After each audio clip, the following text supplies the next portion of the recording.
kasama ko po ang aking mga pagpipinsan. Gagawa po kami ng paglalabahan. Kinukuha po yung mga bato para po lumayo yung tubig, para po pwede pabiguan at mapaglabahan din. Ayun na po yung aking sipag na pinsan si Jericho at si Alan. Saka yung isa pa po yung nagkakala dyan.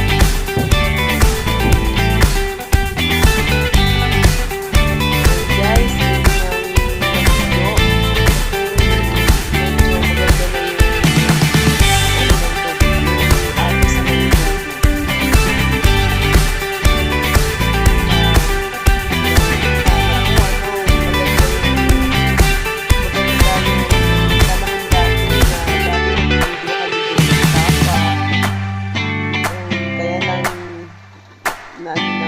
dalawang panahon na ano na yun, nadilihan na ng mga nagtatapon ng basura, kaya maganda sana kung ibabalik